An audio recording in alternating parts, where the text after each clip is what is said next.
आजादी एक बनी बनाई चीज नहीं है। आजादी को लिखना बनाना पड़ता है। आजादी की रक्षा करनी पड़ती है। तिरंगा देखिए, खुद से पूछिए, क्या आज हम स्वतंत्र हैं? मीडिया, न्यायपालिका, प्रशासन स्वतंत्र नहीं तो जनता की कैसी आजादी? अगर सही सवाल उठाने के लिए जेल हो जाए तो कैसी आजादी? अगर बेरोजगारी, महंगाई, अन्याय के खिलाफ बोलने से रोका जाए तो कैसी आजादी? लेकिन आपके पास एक चीज है जो आपको स्वतंत्र बनाती है, हिम्मत। झूठ के सामने में सच्चा साहस ही स्वतंत्रता है। अगर किसी के लिए न्याय की आवाज हो तुम, तो आजाद हो तुम। जय हिंद। तो मित्रों, अभी आप जो देख रहे थे, ये आज राहुल गांधी जी ने पोस्ट किया है कि क्या आज़ाद हो तुम। वो मैं यही जस्ट पूछना चाहता हूँ कि राहुल गांधी, ये आज आपको क्यों सूझा? ये आपको उस वक्त क्यों नहीं सूझा जब आपके माँ बाप की सरकार थी, जब आपके दादी की सरकार थी? आप कहते हैं कि आज सारी न्यायपालिका बंधक है, आज कोई भी सरकारी संस्थाएं मुक्त नहीं है, काम नहीं कर पा रही हैं। तो ये तो आप ही का दिया हुआ है ना। सत्ता को किस तरीके से चलाना है और किस गंदे तरीके से चलाना है, आप और आपके खानदान किसी और किसको पता है? अगर ये चीज़ कोई और कर रहा है तो आज में दर्द हो रहा है। 50 साल के आप हो गए हो, पिछले 50 साल से आप भारत को देख रहे हो। पिछले 50 साल में आपको ये समझ में नहीं आया कि क्या किया गया, क्या नहीं किया गया। हम स्टार्ट से चलते हैं। भारत की आज़ादी उन्होंने पूछा, मैं भी तो आपको पूछना चाहता हूँ, भारत की आज़ादी क्या सच में आज़ादी है? बताइए। एक छोटे से पत्र पर साइन कर दिया गया भारत में, जहां पर 2300 लोगों ने बलिदान दिया। उन सबको हटाकर जिसने एक लाठी नहीं खाई, उस नेहरू को भारत का प्रधानमंत्री कैसे बनाया गया? मेरे को तो आज तक वो समझ में नहीं आ रहा है किस तरीके से उसे बनाया गया यार, भारत का प्रधानमंत्री। ऐसा क्या था, वो कौन था जो हमारा भाग्य विधाता बन गया? गांधी तो चाहता ही नहीं था कि भारत को और पाकिस्तान को अलग किया जाए, तो नेहरू ने क्यों साइन किया? उसके बाद नेताजी सुभाष चंद्र बोस, जो कि भारत के पहले प्रधानमंत्री थे, उन्हें मरा हुआ घोषित कर दिया गया, उन्हें भारत में आने नहीं दिया गया। और सिर्फ इतना ही नहीं, आपके नाना श्री ने एक पत्र पर साइन करके दिया, जो कि ब्रिटेन के प्रधानमंत्री को लिखा गया था कि कभी भी नेताजी सुभाष चंद्र बोस अगर मिलते तो उन्हें युद्ध बंदी के रूप में ब्रिटेन को सौंप दिया जाएगा। कैसी आजादी है, मैं नहीं समझ पा रहा हूँ। आपकी माँ बाहर देश से इंडिया में आती है तो उन्हें भारत की बहू और इसकी मान्यता दी जाती है, राजमाता हो जाती हैं। लेकिन श्रीमती बोस को कभी भारत में आने नहीं दिया गया। उनके घर की निगरानी की गई, उनके ऊपर जासूस बैठा के रखे गए। या आपके दादा या आपके नाना, इन्हीं लोगों ने किया। दादा बोलना तो गलत है भाई, तुम्हारे तो नाम में ही खोटे। मेरे को आज तक समझ में नहीं आ रहा है। तुम्हारे दादा नेहरू लिखते हैं, मुझे बताओ ना कि पूरे भारतवर्ष में कोई नेहरू नाम का दूसरा खानदान है क्या? क्यों नहीं मिल रहा? सिर्फ एक आप ही लोग हो नेहरू। इंदिरा गांधी ने शादी की फिरोज खान से, वो गांधी कैसे हो गई? आज तक समझ में नहीं आ रहा है। आपकी बहन वाड्रा से गांधी हो जाती है, तो समझ में नहीं आता है कैसे। श्यामा प्रसाद मुखर्जी मार दिए गए, क्या था वो? उनकी फाइल को आज तक सामने क्यों नहीं लाया गया?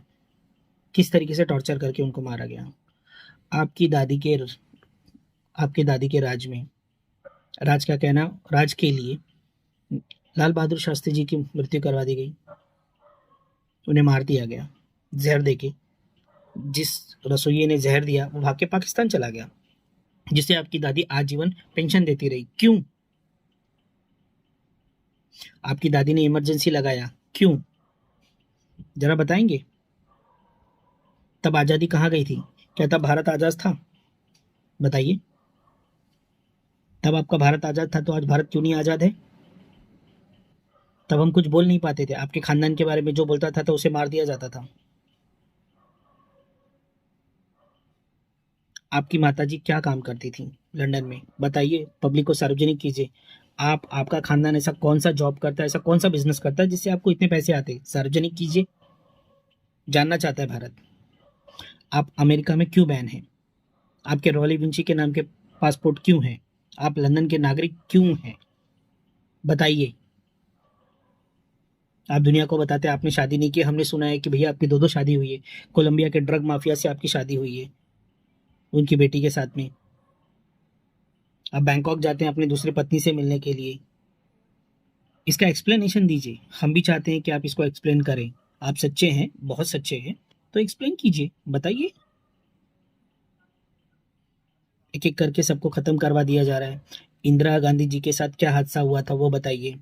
इंदिरा गांधी की जब हत्या की गई थी तो आपकी माताजी उनको पास के हॉस्पिटल को छोड़ के दूर के हॉस्पिटल में क्यों लेके गई? जब आपकी दादी जी मरी तो आपके दादी के मरने के बाद में सिखों का नरसंहार किया गया। आपके पिताजी ने बोला जब एक बड़ा पेड़ गिरता है तो धरती कांपती है, बड़ा पेड़ गिरता है तो लोग मरते हैं। एक्सप्लेन कीजिए ना, क्यों खुले हाथ से सिखों को मरवाया गया? क्यों? भारत में जितने दंगे हुए उसके जनक आप लोग हो। हर चीज जो भी भारत में जितनी गलत होती है वो आप ही लोगों के द्वारा होती है। जितने बड़े बड़े कांड हुए वो सिर्फ कांग्रेस के राज में हुए, जितने घोटाले हुए सिर्फ कांग्रेस के राज में हुए। तब देश आजाद नहीं था। आपके वकील न्यायपालिका आजादी की बात करते हैं, अभिषेक मनु सिंघवी कांड के साथ पकड़े गए हैं। आपके यहाँ ऐसे लोग हैं जो गमले में गोभी उगाते हैं भाई और करोड़ों कमाते हैं। भारत की जनता मूर्ख है। आपके राज्य में वैज्ञानिकों की हत्या होती थी, क्रायोजेनिक इंजन बनने नहीं दिया गया। जनरल श्याम मोनाकोशे के साथ में जो हुआ वो सारी दुनिया जानती है, जिनकी वजह से बांग्लादेश आजाद हुआ। आज भी उनको आप लोगों ने क्या, इंदिरा गांधी ने क्या हद करके रखी थी सबको पता है। क्या बोलना चाहते हो, क्या कहना चाहते हो कौन तुम भारत में? मुझे बताओ ना। सिर्फ आपको राजकुमार घोषित कर कर आपको राजगद्दी पे बिठाने के लिए पूरे भारत को जलाया जा रहा है। आपकी महज एक सत्ता के लिए, आपकी कुर्सी की तृष्णा को शांत करने के लिए।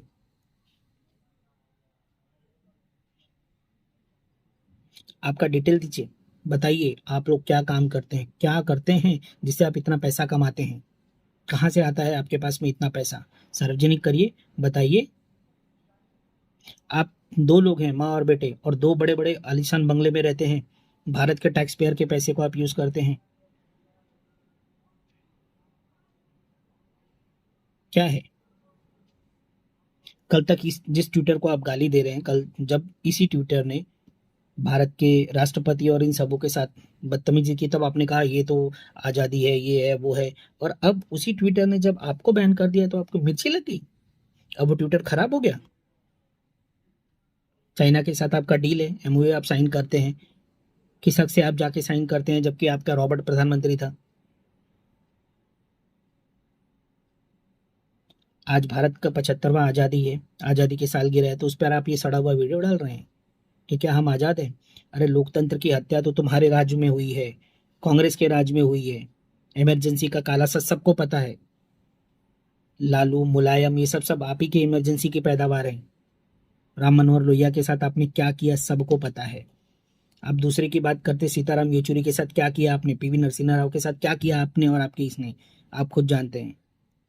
मात्र सत्ता पाने के लिए आपकी माताश्री ने क्या क्या किया है सबको पता है।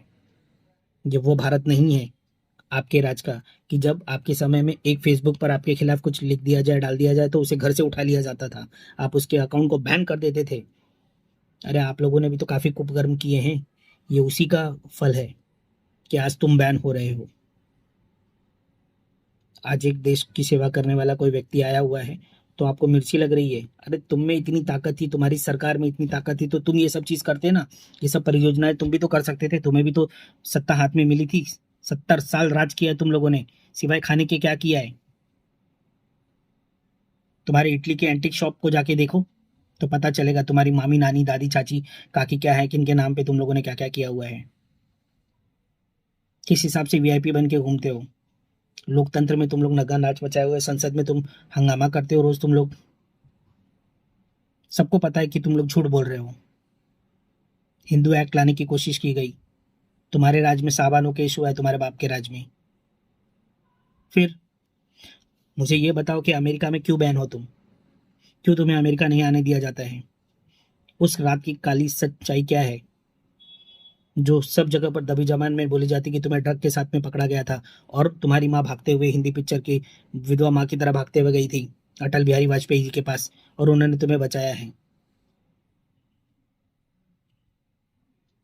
सत्य को स्वीकार करो।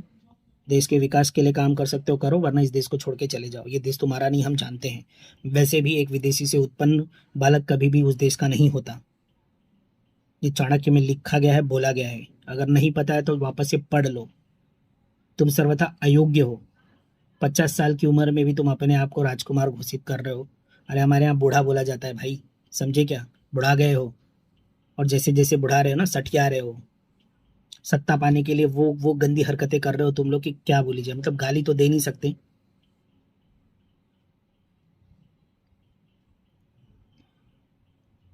अगर कोई नॉर्मल इंसान होता तो शर्म करता, पर तुम और कांग्रेसी तो मतलब बह गए हैं। शर्म क्या होता उनको पता ही नहीं है। शर्म भी तुम लोगों को देख के शर्मा जाता है। अब इससे ज्यादा क्या बोले।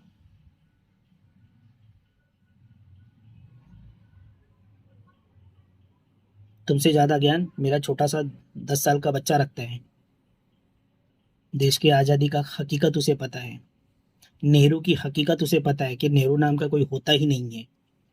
ठीक है। खान से गांधी और क्या रॉली विंची कौन कैसे कहाँ बन जाता है, वाड्रा से गांधी कैसे बनते हैं, ये इतिहास ही समझ में नहीं आता। ये तो साला गणित ही नहीं समझ में आता।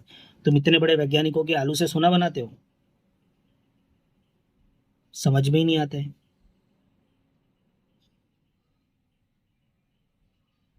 दूसरा, तुम्हारी ये जो स्क्रिप्ट लिख के देने वाला वो महा चू है भाई। थोड़ा सा ज्ञान होगा तो जरा सोच समझ के काम करो। कंधे से कंधा मिला के चलो भारत के, वरना ज्यादा दिन नहीं है तुम्हारे पास। ठीक है। बहुत गंदे कर्म कर चुके हो तुम लोग, और इस कर्म का फल यही मिलेगा, कहीं और नहीं मिलेगा। ये भारत के नागरिक हैं जो तुम्हें सह रहे हैं, और ये भारत के नागरिक हैं जो चूतियां हैं तुमको सुन के ले रहे हैं। जय हिंद। और हकीकत में जय हिंद बोल रहा हूँ, तुम्हारे जैसे बोलने के लिए जय हिंद नहीं बोल रहा हूँ।